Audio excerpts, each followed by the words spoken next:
Hello, my friends, and welcome back. Thank you very much for being with me again today. Now, this is a major development. I have never heard of this kind of situation before.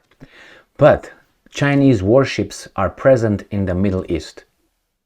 Have you ever heard of this kind of development? Have you ever heard of the Chinese warships being in the Mediterranean? I have never heard. It doesn't mean that they were not around, but isn't it strange that it seems like the entire world gets in that little garbage area over there? Why do I say garbage? Because we allow ourselves to be drawn into an issue between 9 million people and the Palestinians. Add two or three or four or five or 10. So the whole world can turn into a disaster because of those people. I'm not saying, maybe you should help stop the carnage over there on both sides, all sides. But the way I see it right now, that's not going to happen. Right now, some people hold everybody back so the other guys can have their revenge in self-defense to the other guys that, unfortunately, are going to die on both sides, and they're going to be civilians who die. I mean, I have no problem with people who really want to go to war against with other people who really want to go to war. Like in this case, you have this military and you have that organization. Now, obviously, the military, when you get enrolled, you should be asked, you want to serve or you don't want to serve, but and serve this cause. But no, you're just taken and you have to because of the social contract that you never signed. But anyway, by being born, you signed it. But then in the meantime, you kill what? You kill the truth, and the civilians are affected. Infrastructure and tragedy. And what do? You bring more weapons. You bring more ships over there. You bring more garbage. For what? For what? The Chinese in the Mediterranean, I never heard about. The Russians are over there. They usually have about 12 or 11 warships with cruise missiles over there. They have a military presence in Syria, big one. The Americans have in Syria, the Americans have a little garbage in Iraq. They brought over there what? Eisenhower and Ford resuscitated both of them and brought them over there. The aircraft carriers plus the destroyers and so on. The Germans have special troops in Cyprus. The Dutch brought their garbage over there as well. Dutch, the Netherlands. Can you believe that? What? 11 million people. Again. What the fuck? Anyway. And more. The Brits are over there with the Navy as well. Now the Chinese are over there. Who's missing? Now Iran is next. Who's missing? Let's see. The woodchuck, North Korea. Who else is missing over there? Germany is over there. Germany is over there. As I said, the Netherlands, French are over there. Everybody's going over there for this little garbage. For that little garbage over there. Unbelievable, man. But that tells you who's important and who's not important. That didn't happen in Ukraine. Why? Is Ukraine unimportant? Well, I think that's already dead. That project is dead, is dying. And they start a new project. Let's read this article coming from Sputnik. Right there. Evidence. Report. Chinese warships, plural, present in Middle East amidst Israel violence in Gaza. So this is what? This is 16 hours ago, so that actually occurred last night. Reports coming out this week revealed that Chinese ships have been stationed in the Middle East since May.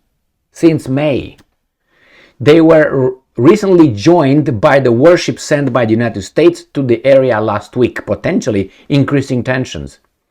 As Israel continues its campaign of airstrikes in Gaza, new reports reveal the Chinese People's Liberation Army has stationed six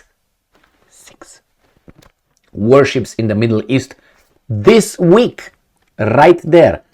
This week. 6 warships. The PLA's 44th Naval Escort Task Force was in Oman conducting joint exercises with the country's Navy during routine operations that have seen the ships in the area since May. The ships included a guided missile destroyer, an integrated supply ship, and a frigate. Meanwhile, the United States has sent ships to the Mediterranean Sea near Israel explicitly to protect U.S. interests. there? Well, they make their interest wherever they want. So if they want to make to protect their interest in Moscow, they could potentially attack Russia to protect their interest in Moscow and their national security, and protect our national security is threatened by the guys in Moscow. So we have to, whatever they decide near Israel, explicitly to protect U.S. interests there, according to U.S. National Security Council spokesperson John Kirby, a weasel.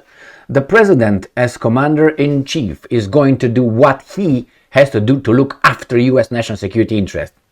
Well, if you consider the whole globe, the whole that thing, as yours, you have everywhere you have national interest. So if you consider everything, you allow yourself to say, hey, that's national interest. Remember when the Chinese and the Solomon Islands government, they had a little treaty, and the Americans from across Pacific Ocean said that they are very concerned with that because of their interest.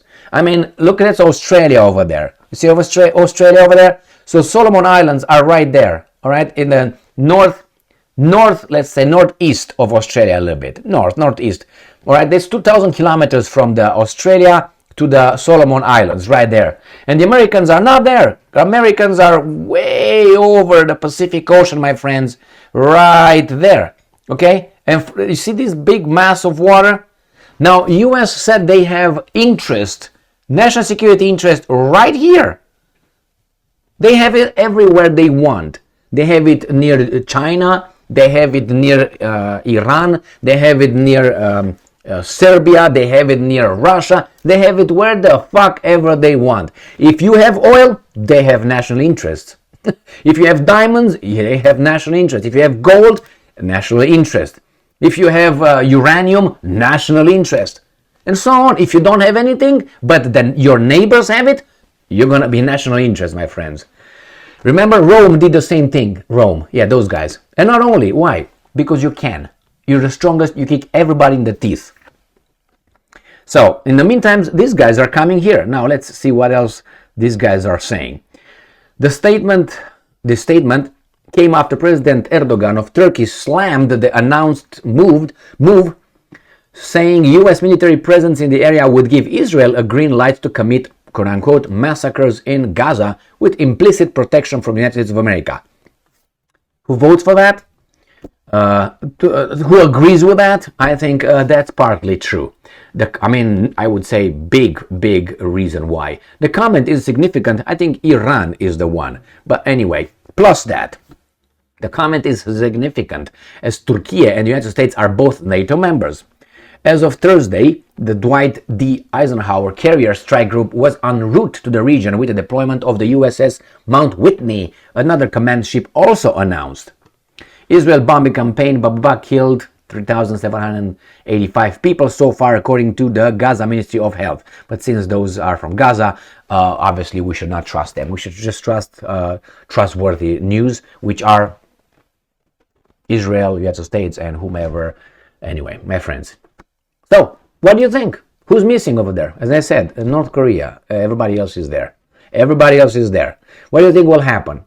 Just someone needs to have a itchy finger, either like this or like that or whatever you want it, and we're going to have a big end of us. For what? For what and for whom? My friends, why is it so important? Why is it so important? For the whole world, which is these guys reacted to the US. That's what happened. They reacted to the US move. So anyway, why is it so important? If you talk about allies, please. Allies here in the world affairs are the ones that I can use to destroy some others. And they're temporary allies. If tomorrow someone else gives more, but the problem is, how should I put it, mildly. You know, the head, the brain, you see how small it is compared with the whole body? Yeah, I know it's very small. It's even smaller than the cranium, okay, if you can believe that. So anyway, so this little brain located here dictates and commands everything. You see, the Emil is formed of this little thing, but you have this thing that commands everything. You understand now my little analogy? So that's why probably Israel is so important to the United States of America. It's small. Israel is small. United States is big, but still, they're so much allies. Thank you very much for being with me again today. Stay strong, stay smart, look for the truth, and be just.